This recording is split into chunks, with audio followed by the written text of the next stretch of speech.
Ya baik, tiba masanya kita dalam segmen Astrawani. Seperti yang kita telah pun nyatakan tadi berkenaan dengan unsur-unsur sejarah dalam karya sastra negara Brunei Darussalam, dan alhamdulillah kita bersama dengan tetamu kita yang sudah pun berada di studio pada pagi ini, iaitu bersama dengan Yang Mulia Tuan Dr. Haji Morsidi bin Haji Muhammad, merupakan ahli jawatan kuasa Persatuan Astrawani. Assalamualaikum Doktor. Waalaikumsalam warahmatullahi wabarakatuh. Ya, apa khabar pada pagi ini? Sihat? Sihat ya. Alhamdulillah. Ya. Jadi sebelumnya kita ada juga bertemu dengan doktor ya pada sekitar bulan Oktober ya untuk wawancara kita. Namun kali ini kita akan bercakap pula ya berkenaan dengan unsur-unsur sejarah dalam karya sastra negara Brunei Darussalam. Jadi tanpa buang waktu doktor, mungkin dapat menerangkan apakah yang dimaksudkan ni unsur-unsur sejarah dalam karya sastra ni? Silakan. Bismillahirrahmanirrahim. Alhamdulillahirabbil alamin. Wassalatu wassalamu ala sayyidina Muhammadin asrafil mursalin wa ala alihi wasahbihi ajmain. Dalam karya sastra ini sebenarnya ia adalah satu proses penciptaan. Jadi dalam konteks penciptaan ini, karya sastra itu ia wujud ataupun lahir daripada beberapa elemen, sehingga ianya tercipta menjadi sebuah karya sastra. Sama ada ia novel, cerpen, puisi, drama. Drama itu macam-macam lah, drama pentas, drama radio. Dan semua ini adalah dibantu oleh beberapa elemen yang mewujudkan karya itu lahir.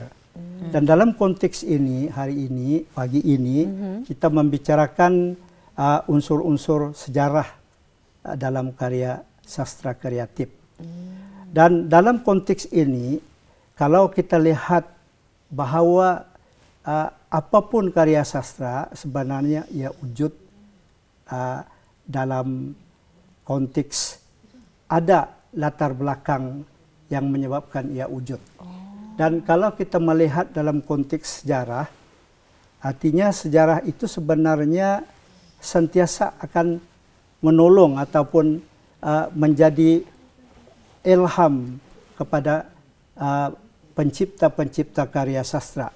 Jadi di sini dengan yang demikian kita tidak dapat memisahkan bahawa sebenarnya karya sastra itu banyak hubungannya dengan sejarah.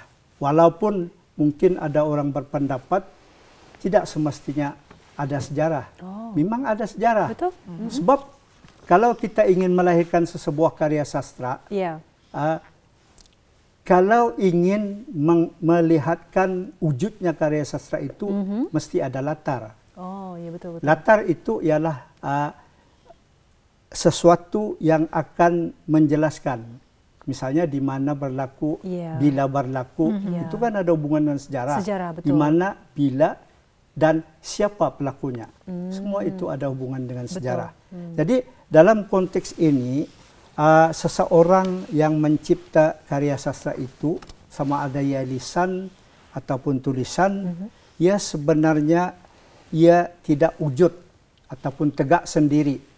Ada hal-hal yang berkaitan dengan sejarah. Ya, tidaklah semestinya sejarah itu bulat-bulat sejarah. Betul. Misalnya cerita sejarah yang sebenarnya. Tidak. Ia mungkin mengambil watak-watak tertentu, mungkin hanya mengambil latar belakang. Semuanya itu akan diadun menjadi sebuah karya sastra. Jadi dalam konteks ini ada pandangan, misalnya Profesor Sahlan mengatakan adalah aneh, katanya. Adalah aneh sesebuah karya sastra atau penciptaan sebuah karya sastra itu tidak bergerak pada dua faktor. Faktor apa? Faktor masa dan keadaan. Masa dan keadaan yang mewujudkan karya sastra. Kalau tidak ada masa, tidak ada keadaan, tidak akan wujud. Maksudnya masa itu yang saya sebut tadi, latar belakang. Semada latar belakang itu merujuk kepada tempat ataupun apa tadi? Bila.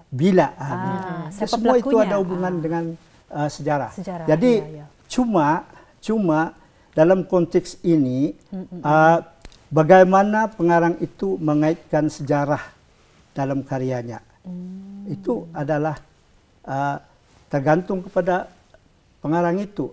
Sebab itu kalau kita lihat, tidak kiralah bukan saja sastra Brunei ya, bahkan sastra dunia pun selalu mengaitkan sejarah. Betul. Misalnya kalau kita melihat novel War and Peace, itu adalah novel dunia yang sebenarnya mengaitkan sejarah perang dunia. Dan kalau katalah kita ingin mengaitkan novel Brunei, pun ada yang dikaitkan dengan sejarah. Misalnya novel Terbenamnya Matahari Muslim Burmat, itu peristiwa zaman masa penemuan pertama minyak di Syria. Kemudian sehinggalah beberapa tahun, sehinggalah tibanya musim peristiwa pemberontakan. Itu rintitan peristiwa sejarah. Tapi ia mengambil watak tertentu lah. Tapi sebenarnya latar belakangnya sejarah. Penting latar belakang itu adalah sejarah. Tapi ada orang mengatakan bebas saja anda kisah. Sebenarnya tidak lari daripada sejarah. Fiction ataupun kreatif itu ada hubungan. Masih lagi ada hubungan dengan sejarah. Itu hanya dapat dikatakan persen atau peratus sejarahnya itu mungkin kecil, mungkin besar, tergantung. Jadi artinya kalau saya boleh istilahkan begini, karya kreatif itu walaupun ia memang ada unsur-unsur sejarah, ia selalu saya gunakan perkataan dibumbui oleh imajinasi. Imajinasi itulah yang menyebabkan orang suka membaca karya sastra. Kalau ia hanya mengambil sejarah itu bulat-bulat, tidak. Hanya sejarah itu hanyalah bahagian daripada karya sastra itu. Ia tidak mengambil sejarah itu bulat-bulat. Kalau bulat-bulat, lebih baik kita belajar sejarah. Macam ilmu saja tu. Baca buku sejarah itu fakta. Fakta saja. Tapi walaupun demikian, fakta yang diolah melalui karya sastra lebih berkesan. Lebih berkesan. Tapi bukanlah seluruhnya fakta, karena saya kata tadi ia adalah sebenarnya bauran, campuran antara fakta dan imajinasi. Lahirlah sebuah karya sastra yang berunsur sejarah. Dan juga di sini mungkin doktor boleh sebutkan contoh karya sastra Brunei berbentuk novel dan cerpen yang mengutarakan unsur-unsur sejarah tersebut. Kalau kita melihat novel sebenarnya banyak ya, novel Brunei yang berunsur sejarah. Antara penulis novel yang banyak menulis novel-novel sejarah ini ialah Muslim Burmat. Tapi ia hanya seperti saya katakan tadi, Muslim Burmat hanya mengambil latar saja. Seperti novel Terbenamnya Matahari. Ia mengambil latar Brunei pada ketika mula-mula minyak ditemui. Kemudian selepas itu berpanjangan. Watak utama Ahmad itu pernah bekerja di syarikat minyak. Ahmad pernah bekerja di syarikat minyak. Kemudian ia pernah, memang pernah terjadi, ia pernah ikut mogok buruh-buruh minyak itu mogok di sana. Itu memang ada peristiwanya. Kemudian Ahmad, watak utama ini pernah juga hidup di zaman pemberontakan. Dan ia tidak memberontak, tapi ia semangat nasionalismenya kuat, tapi ia sebenarnya tersilap juga. Tapi ia memang tidak suka dengan orang-orang luar yang mengambil kesempatan di Brunei. Jadi semua itu adalah menggambarkan semangat nasionalisme Ahmad yang ingin orang Brunei itu berdikari. Jadi ia tidak mau orang-orang Brunei itu tidak maju, ia mau maju.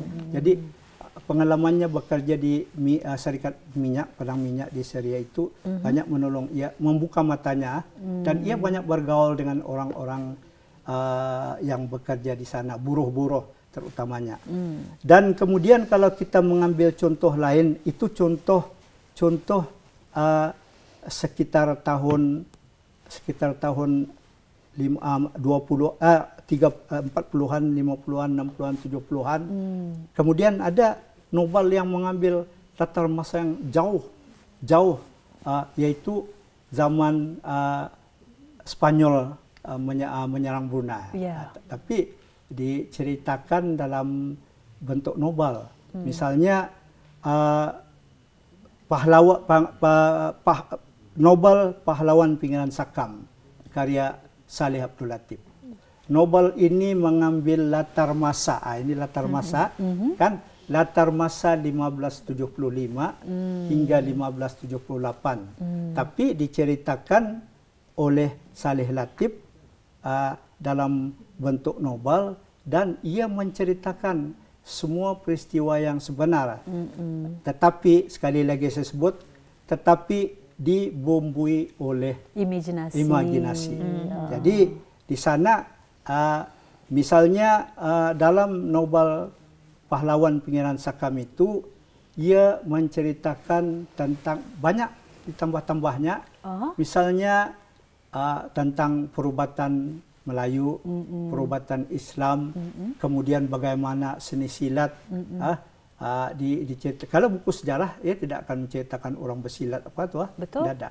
Tetapi dalam novel dia akan menggambarkan senario itu lebih detail.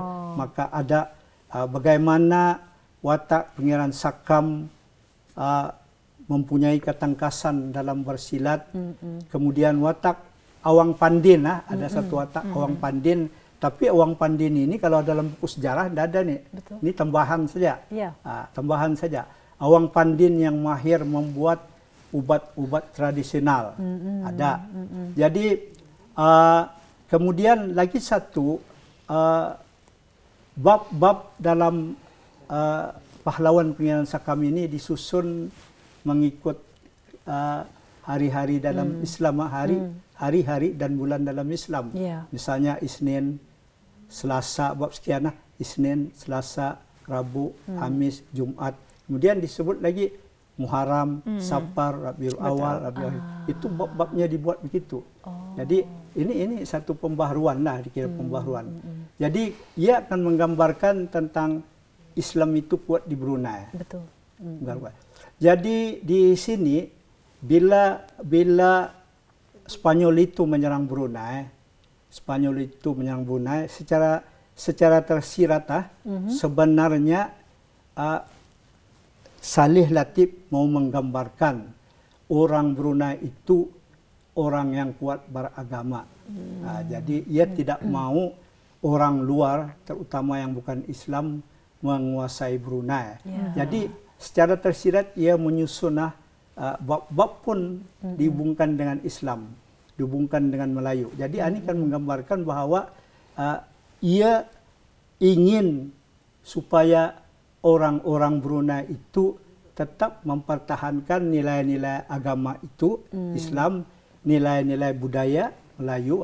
Jadi secara tersirat kalau kita dapat menanggap bahwa novel Pahlawan Pinggiran Sakam ini ada nilai-nilai budaya, MIB lah maksud saya. Betul. Jadi ada di sana. Kemudian kalau kita melihat novel lain lagi, ada satu novel yang mengambil jauh ke belakang, awal sedikit daripada itu, latarnya. Tapi yang menulis memanglah masa kini ya. Latarnya ialah sekitar 1840-an. Jadi digambarkan di sana, tapi ia tidak menyebut watak sebenar, tapi latar tempat digambarkannya yang sedemikian rupa. Maka bila kita membaca hati-hati, bahawa akhirnya kita pun tahu bahawa pengiran diwa, watak utama itu pengiran diwa itu sebenarnya pengiran Shahbandar Muhammad Saleh. Jadi ia di Sarawak dilantik menjadi gubernur, kemudian terjadi perselisihan paham. Diantar lagi wakil sultan ke sana. Wakil sultan ini wakil sultan, tidak sebut nama, sebab memang Muslim Burmat, Muslim Burmat dalam urih pesisir, novel ini namanya urih pesisir. Ia tidak menamakan watak itu dengan nama sebenar. Betul. Dan akhirnya dalam urih pesisir watak yang wakil sultan ini saya dapat menanggap bahwa ini Pengiran Muda Hasim, sebab ada perselisihan paham semasa di Sarawak. Ada orang luar yang mengambil kesempatan. Ini semangat nasionalisme Muslim Burmata. Ia tidak mau orang Brunei itu bertengkar atau berbalah sama sendiri, dan akhirnya negara ataupun wilayah kita menjadi milik orang lain. Dan di sana ada orang Inggris mengambil kesempatan, disokongnya salah seorang, yaitu wakil sultan. Kemudian akhirnya ia berjaya memecah belahkan, dan wakil sultan itu menjadi gubernur baru, dan Pengiran Dewa tersingkir. Tapi Pengiran Dewa tidak mau melawan, sebab yang penting ialah perpaduan rakyat masa itu. Sebenarnya di Sarawak itu masa itu, karena ia banyak puak kan, mudah diadu domba, supaya mereka bertengkar. Itu adalah 3 buah novel yang saya boleh sebut. Barangkali harus saya sebut satu novel yang latar yang lebih baru daripada itu. Misalnya novel Menyerah, Liman Ahmad. Ada Liman Ahmad, ia mengambil latar masa sekitar 54 hingga 74. Jadi itu hal-hal sebelum pemberontakan. Ya, alhamdulillah. Jadi kita telah mengetahui antara contoh karya sastra Brunei yang berbentuk novel dan juga cerpen yang mengutarakan unsur-unsur sejarah tersebut.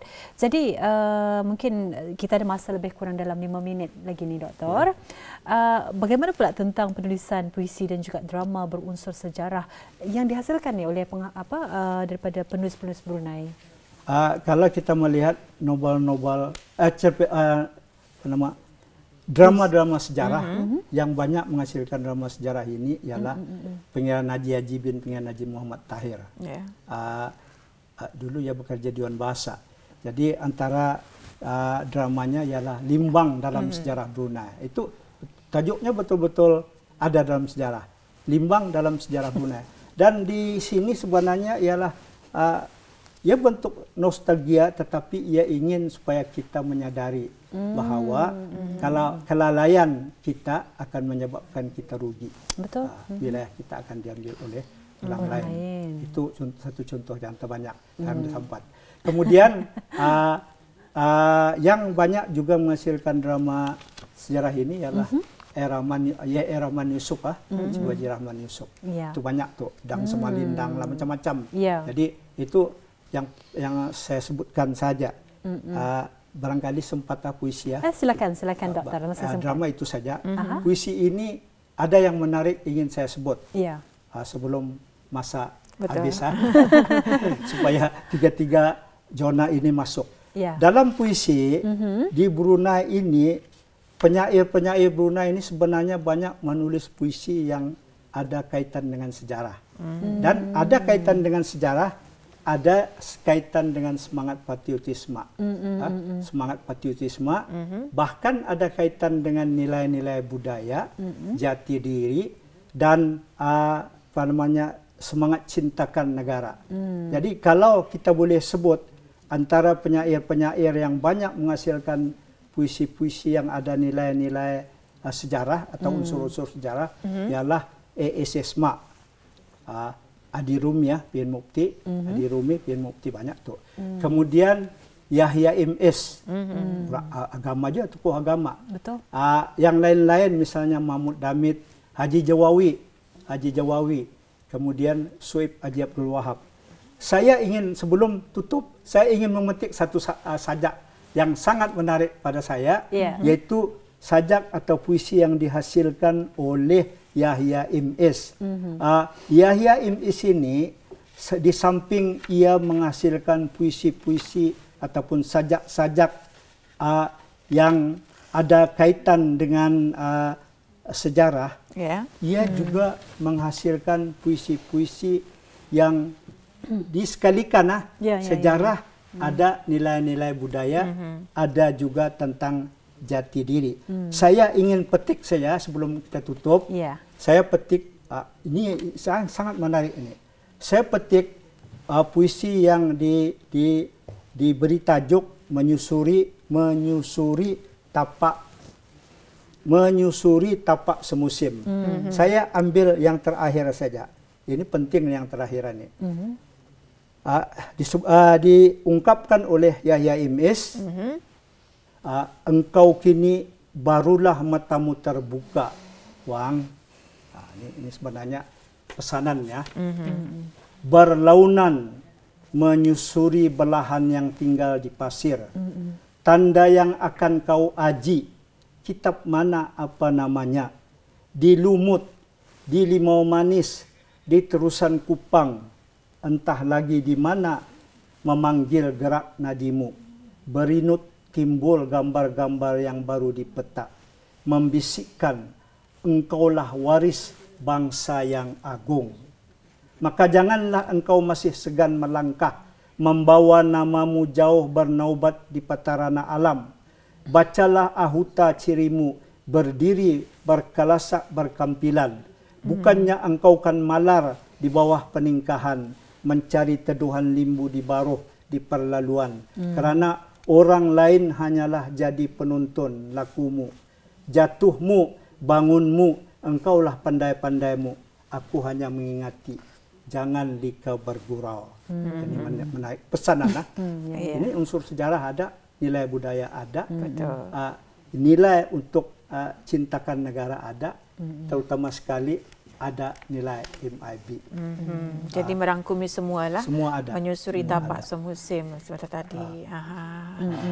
Jadi sedikit. Ya, silakan doktor. Jadi di sini sebenarnya pesanannya begini ya, saya ulas sedikit. Pesannya begini, kamu orang-orang muda, misalnya orang-orang mudanya, jangan lalai. Artinya kita mengajar ilmu, tapi nilai budaya ketani, budi ketani, sejarah ketani, asal-usul ketani harus dijaga. Ilmu tetap diutamakan. Ya, alhamdulillah. Jadi satu penjelasan yang sangat bermanfaat ya untuk kita pada pagi hari ini, dan kita ucapkan ribuan terima kasih kepada Dr. Haji Mursidi bin Haji Muhammad, merupakan ahli jawatan kuasa Persatuan Astrawani, kerana berkesudianlah untuk memberikan satu lagi pencerahan maksud yang disampaikan tadi berkenaan dengan unsur-unsur sejarah dalam karya sastra negara Brunei Darussalam. Terima kasih sekali lagi Doktor. Sama-sama. Jadi kita harapkan mudah-mudahan insya-Allah kita ni dikurniakan lagi kesihatan yang baik untuk kita bertemu lagi. Amin. Ya, kita jumpa lagi. Assalamualaikum Doktor. Waalaikumsalam warahmatullahi wabarakatuh.